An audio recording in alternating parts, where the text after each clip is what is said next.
everyone. We wanted to tell you about a new show we are loving, the Culture Study Podcast with Anne Helen Peterson. It's a show about exploring the nooks and crannies of the culture that surrounds you. Each week, Anne and a super smart co-host answer listeners' questions about the stuff they find interesting and perplexing, like, why do clothes suck now?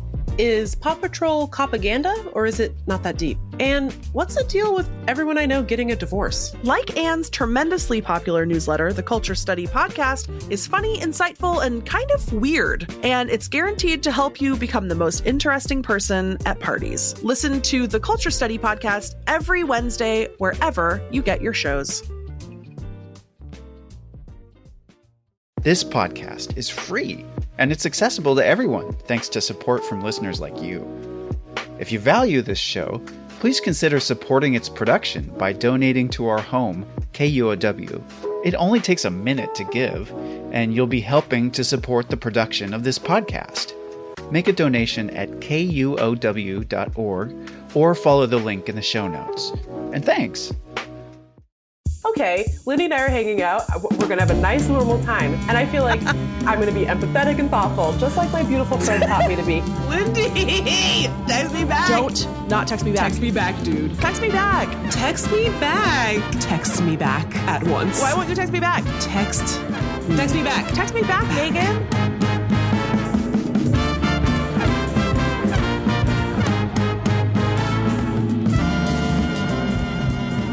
Welcome to Text Me Bracket, a leading sports podcast from two NBA Hall of Famers. I'm Lindy West. And I'm Gary Payton. No. I'm Megan Hatcher-Mays. You know why they call you the glove? Because I'm good at defense and no other reason. Because you're always wearing a condom. I don't know why you set yourself up for failure like that. In every game, you know he's got one on. Last week, we were talking about Gary Payton, Seattle Supersonics legend, and his nickname was the Glove because he was so good at defense, he was stuck on you like a glove. And then I said, Megan, you know why they call him Glove? Because he always wore a condom. And then it got cut. And now I'm doing the show again. And I said it again. This week, we're getting ready to see your beautiful faces live at Town Hall Seattle. Moisturized, retinoled, serumed, vitamin C'd, lactic acid. But on the show today, we are unveiling the results of our March Madness matchup head-to-head showdown extravaganza. Because two podcast hosts can have it all. We can. And we are. So last week, we dove headfirst into the brackets of the best animals and the worst people, and the votes have been pouring in for a game we're actually probably not allowed to call March Madness, and we renamed Text Me Bracket. Look, we're not going to go through every single round. We do have all of the voting outcomes, all of the outcomes for every round on our Instagram page at Text Me Back Pod. It's in one of those little highlights. So let's get into it. Let's talk a little bit about the different rounds. There were some upsets, I think, some interesting choices. The criteria was we talked about them on the show at least once, and we picked them. This show is a lore-based show. Yes. It has a deep mythology, and every week we build that mythology even higher and deeper. Yes. And so for Text Me Bracket, we picked our faves from the lore, and we decided to put them in a jar and shake it and make them fight.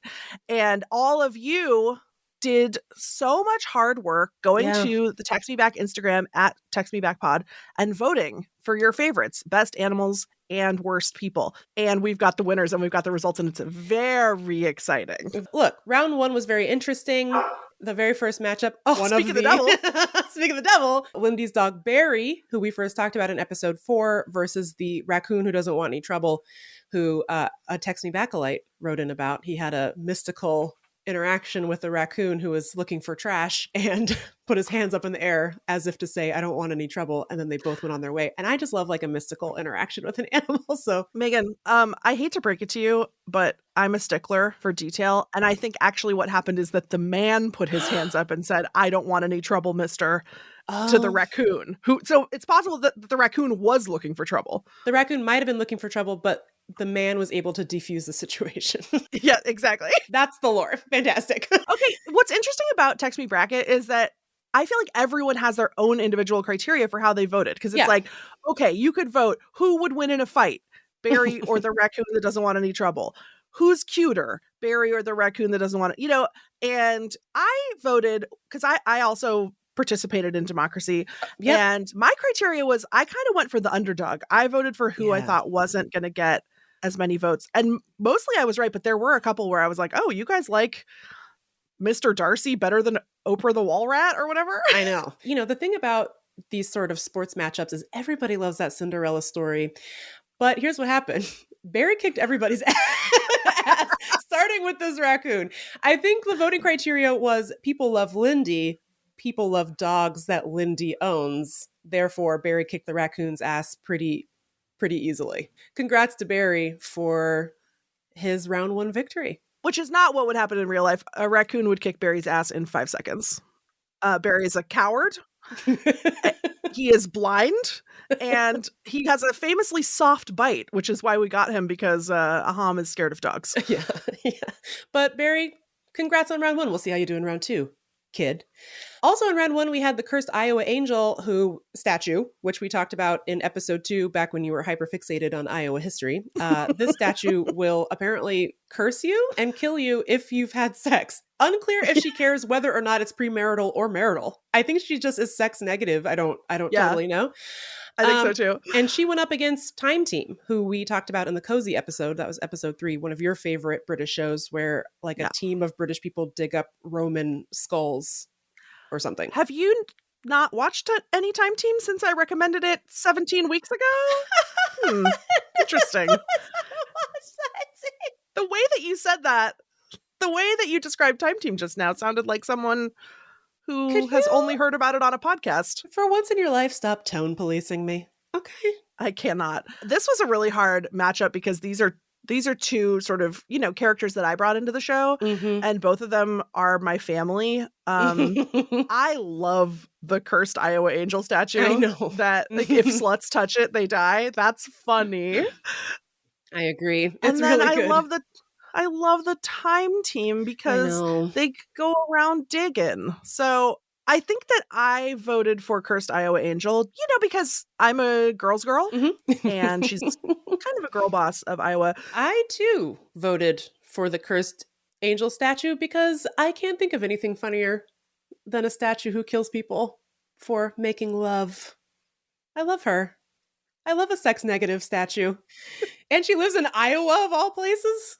Okay. Her rules are very opaque because there's like a sub clause that's like, if it's Halloween and you kiss her, then you you die quicker or slower. I can't remember. We'll have to brush up on our Iowa history. So the cursed statue won. I thought this was going to be a little bit closer, but she won 62-38 against Time Team.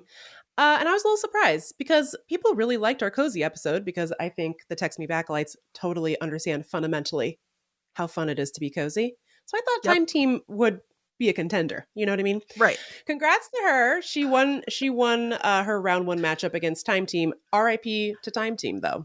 Okay, up next in the round 1 best animals, we had Oprah the Wall Rat versus Mr. Darcy. We talked about Oprah the Wall Rat in episode 5. She was the rat that scampered across my roommate Amanda's foot back in college. And Mr. Darcy, of course, is the surly hottie from Pride and Prejudice, who we talked about in episode 11. Lindy, who'd you vote for? I voted for Oprah the Wall Rat because I'm obsessed with that story. And can I make a request? Yes. Can you do your famous Oprah the Wall Rat catchphrase? Amanda! It's me! The rat from the wall! I voted for her too. And once again, I thought it would be closer. Actually, although this was our closest matchup, I think, between Oprah and Mr. Darcy. Although Mr. Darcy did take the W. It was 54-46. Mr. Darcy is a nice man, and he's very handsome, and we all want to kiss him. But Oprah the Wall Rat has that je ne sais quoi. You know what I'm saying? So I voted for her. You know what Oprah the Wall Rat needs to win next year? A wet shirt and 10,000 a year. That's right. She does need that. Oh God, we'll work on that for the Wall Rat for 2025 Text Me bracket. She's probably still alive. How long do rats live? 30 years? Yeah, I think I graduated from college 20 years ago. She's probably still cooking. Finally, in round one of Text Me Bracket Best Animals, we had a dog poop in a peach pit versus Freakaconda. We talked about the dog poop in a peach pit. That was a mystery that the Text Me Backlights helped us solve with the help of screenwriter Brian Daley, who wrote Big and Hairy, one of our favorite films that has won every Oscar since the Oscars were invented. We talked about that in episode 10. And then Freakaconda, of course, was the new anaconda that Dr. Freakvonk discovered in the Amazon. We talked about Freakvonk and Freakaconda in episode 16. Who'd you vote for? Freakaconda, because as we know, I love snakes. Yeah, I did too, because Freakaconda brought us the Dr. Freakvonk song. So to me, that was very important. But sadly, or not really sadly, because we love dog poop in a peach pit as well. They're both our children. And the poopin' dog won this round. So congrats to him and RIP to Freakaconda.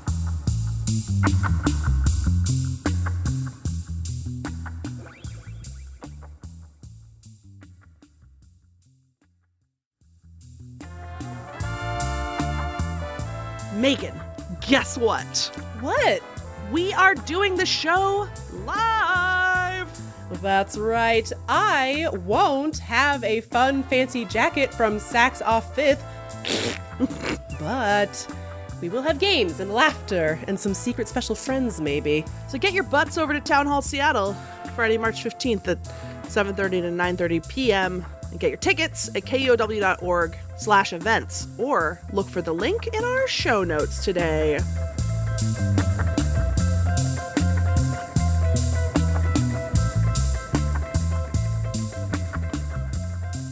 All right, you ready to talk about the matchups? Round one versus the worst people. Worst person versus worst person. I can't wait. Starting out strong, top seed Kayak Dad from episode 1. He's a foundational member of our lore. He is like a foundational part of our friendship story. He is the man who yelled at me for littering in the QFC parking lot at U Village. And he went up against Lobelia Sackville Baggins, who we talked about in episode 7, our Lord of the Rings episode, who's sort of like a materialistic cousin of Bilbo who really wants Bag End. You know what's funny about Lobelia Sackville Baggins is that we keep bringing her up, and we actually barely talked about her. I know. I think you may have explained who she is for the first time just now. But I'm going to say I think this round was a little bit rigged because nobody except for us knows who Lobelia Sackville Baggins is, except for, our special ring heads. But that's fine because Kayak Dad deserves, we had to rig it to make sure that Kayak Dad continued up the ladder of worst people. It's like any top seed in March Madness taking on like a crappier team. It was one of those moments. Kayak Dad ran away with it, 61% of the vote.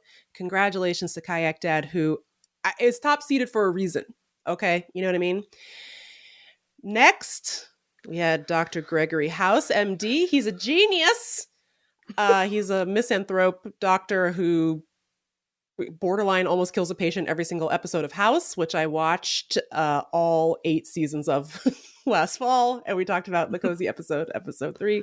He went up against the killer, who is a very popular member of the Text Me Back lore.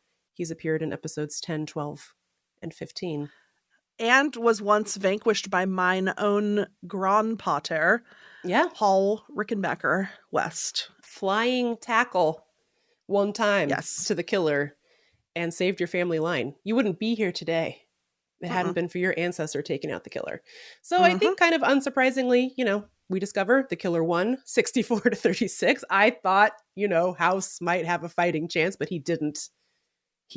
I was like, you're not going to use your cane or anything? Okay. He's on too many painkillers to execute a flying tackle. He's simply too high. Too high. Then we had the algorithm versus Cheetu, parentheses, dim-witted. We talked about the algorithm in episodes 10 and then again in episode 14 with Taylor Lorenz. Chitu was my idiot party member on the Oregon Trail who eventually drowned in the Snake River. This is, by the way, Megan and I have been revisiting the classic computer game Oregon Trail, which is now available on your phone. This is the only category in this whole thing where I was angry Me too. at the outcome. Me too. Because I think that if I had to choose one favorite from all the Text Me Back lore that we've ever compiled, it would be Chitu parentheses dimwitted. Nothing makes me laugh harder than Chitu parentheses dimwitted. Because like that's not a bit that we made up. Like you were genuinely texting me in despair, Megan parentheses despair, parentheses forlorn, being like, my party member is so dim-witted that she took all our bullets and buried them in the ground. And there's no one I love more than Chitu parentheses dim-witted. I wanted if there was ever some real election rigging that I wanted to do, aside from all of the dead people that I registered to vote in 2020 for Democrats, it would have been this. I wanted to call up Jeb Bush. I wanted to get the hanging Chads reattached for Chitu dimwitted. You know what I mean? But it didn't work. I was really bummed out about her too. I voted for her despite her killing us all. I have a soft spot in my heart for Chitu, and it's not her fault. She's dim-witted, I guess. I don't know. They didn't teach women anything back then. So it's not her fault. That's not, it doesn't say Chitu parentheses uneducated, Megan. It says dim-witted. Touche. Sorry. All right, next we have Man with Teeth, who was another Text Me Back-alite contribution to the lore. So we had a Text Me Back-alite whose son could see a ghost, and he called him Man with Teeth, which is really something. That was in episode 15. Versus Vampire Boy, a.k.a. the Child Revenant from episode 1. I cannot believe the outcome. Vampire Boy is the OG of the show. Vampire Boy was our first baby boy that we birthed on this podcast. He was our first inside joke of the podcast, and he is really important, you guys. And he was dispatched with by Man with Teeth 84-16. He was chewed up and spat out.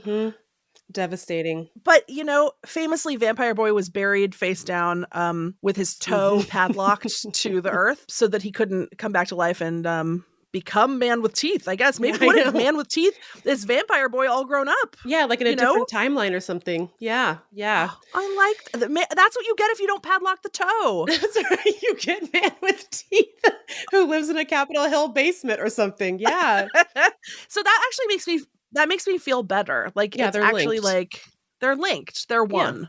Yeah. Oh, that's nice. So look. Okay, so yeah. Yeah, I mean, it was rough. It was a rough first round. There were some serious upsets, I think. But really quickly, we should talk about what I think is the greatest upset of them all.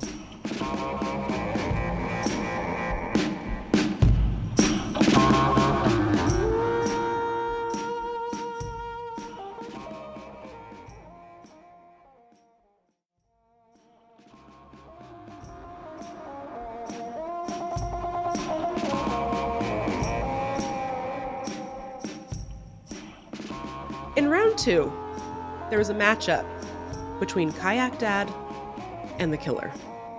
And I thought, this is a no-brainer. The answer is Kayak Dad. Okay. Yeah. He's the worst person I personally have ever come across. And I just feel like the outcome of Kayak Dad versus the killer is unbelievable. It was the greatest upset in Text Me Bracket history. The killer defeated Kayak Dad 69% to 31%. It's outrageous. Wow. What this says to me is that what we've got around these parts is a bunch of bandwagoneers. What's it called? Fairweather fans. They have jumped on just in time for Text Me Bracket. They have not listened to the tale of Kayak Dad firsthand, because you will never be the same. You'll be changed forever. Go back and listen to episode 1, our episode about Kayak Dad. Let me tell you something. Here's a really hot take incoming. So hot, Shaq would be proud. I would rather be killed by the killer than be admonished by a Kayak Dad in the parking lot of a QFC at U Village or any other parking lot anywhere in the world. I don't want your weird random dad coming up to me and telling me not to do things. I would rather be killed. And that's why I voted for Kayak Dad. I just realized something.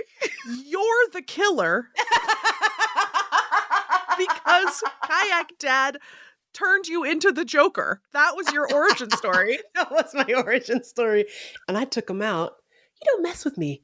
Let me litter if I want. The most controversial thing we've ever said on the show is that you littered once in 1999. People so mad. People, my actual friends, like in real life, were coming up to me and being like, the show is so funny, but that's crazy. I can't believe you litter. Like they were seeing me in a whole new light. Like they were disgusted, you know? And I was like, don't talk to me in the parking lot of a QFC. Okay. People were like, that's scary. Like, that's like living outside of society. That's literally sociopathic, bestie. You need to go to the hospital. Okay, I just needed to speak my piece about Kayak Dad because I just felt like that was rigged. Yeah, it probably was rigged because Kayak Dad is an avatar for all white male power structures, you know? And by the way, in that moment, I didn't know he wasn't the killer. Do you know what I mean? Yeah. You know what I'm saying? Yeah. Also, literally, who's a bigger Kayak Dad than Mark Zuckerberg?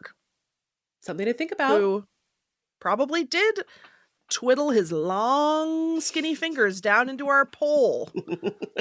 You know? Just like the algorithm would do, who is Mark Zuckerberg's best friend. All right, so all of this led to the final round. Lindy, would you like to talk about it? Our final matchup? Yeah, honestly, you guys bored me to death with this. Don't say that. No, it had to happen. I get it. Mm-hmm. I get it. The final matchup was Barry, my dog, versus the killer. And I'm not saying that those aren't two of my absolute favorite members of the Text Me Back family. Like, of course. Of course. Barry is a member of my actual family. But, I mean, who's had a greater cultural impact, Barry or the killer? The killer. It's the killer. I'm so sorry. Who would win in a fight? Who would win in a fight, Barry or the killer? The killer. Look, who could find a Frisbee in the woods quicker? Barry. Barry, yeah. Who could find a woman in distress? The killer. The killer. But I think Barry could find the entrails fast. Well, actually, that's not true. They worked together on that, actually. Yeah, that's right. That's teamwork. That was a collab. Enough dilly-dallying, Lindy. Tell us, who has won? Text me bracket 2024. Barry won. Of course, Barry won. He's a cute puppy. He's a golden retriever. He's a floppy pumpkin prince. I get it. Here's my thing, though. You don't know him. You don't know him. Last night, he was just chewing on my hand like it was his toy. And that's what he likes. He knows he's not supposed to. Do you know what he did? What? He went out into the yard and he found, okay, we have a water filter on our water system because we have a well. Oh, right. We have a well, and so it's like full of silt. So we have this big water filter thing that we have to change every 6 months. I mean, really, every 2 months, if I'm being honest. There's a lot of silt, Megan. And so we had just changed it, and it was sitting outside the door. This boy went. He was mad that no one was playing Frisbee with him. And in fact, you can hear him whining and crying in the background right now. He's down. I can hear him down there crying because no one's playing this Frisbee tyrant. So no one was playing Frisbee. He got mad. He went out. He grabbed the water filter. He ripped it up into tiny pieces all over the lawn. Yeah, you did. He said, I remember. And now I have to go pick up 4,000 little pieces of stinky paper fluff. What a demon. With a dog's saliva on it that got rained on. And somehow he reigns supreme as the people's prince. Congratulations to Barry. I did not vote for you in the final. Neither did I. I voted for the killer.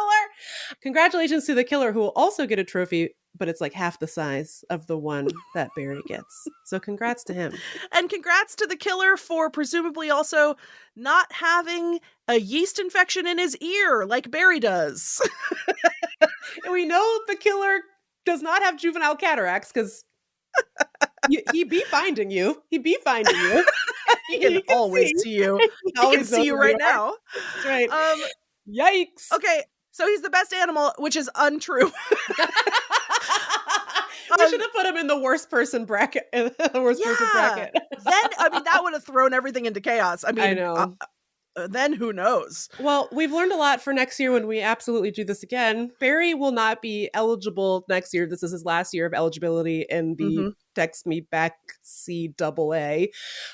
So he will not be returning for a 5th year as a senior. He is retired as of this moment.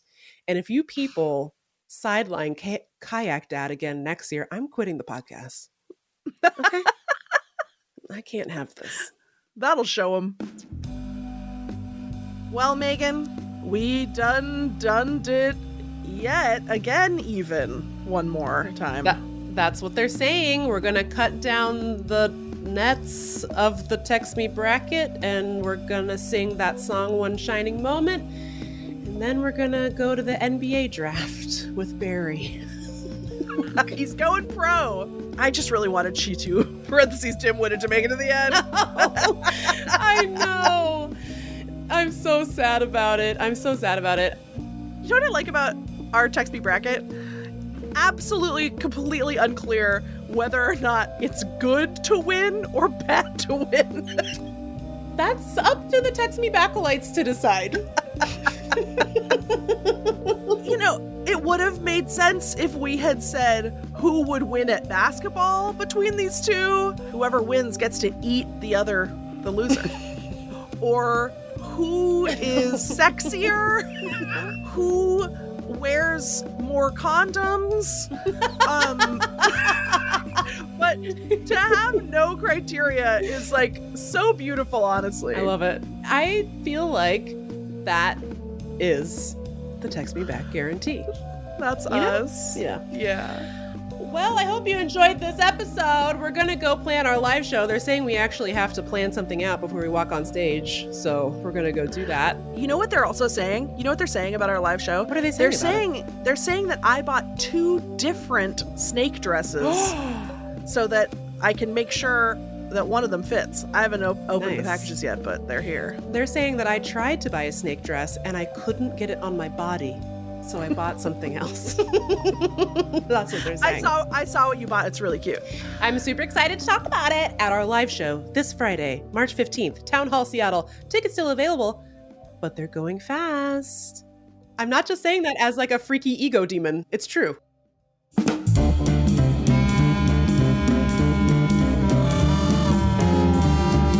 Thank you so much for listening to Text Me Back. If you like the show, please tell your best friend about us and rate and review us. It helps people find the show. Text Me Back is a production of KUOW in Seattle, a proud member of the NPR Network. Our editor is Jeannie Yandel. Our senior producer is Brandi Fullwood. Our mixer is Jason Burrows. Diana Bowen makes our video clips, and they are delightful. I'm not just saying that because we're in them. Go enjoy them at Text Me Back Pod on Instagram and TikTok. Our production team includes Michaela Giannotti-Boyle, Amelia Peacock, Alicia Villa, Brendan Sweeney, Hans Twite, and Marshall Eisen. Our music is by Chief Ahamefule J. Oluo. Special thanks to our perfect angel, Isolde Raftery. I'm Lindy West. And I'm Meagan Hatcher-Mays. See you next week.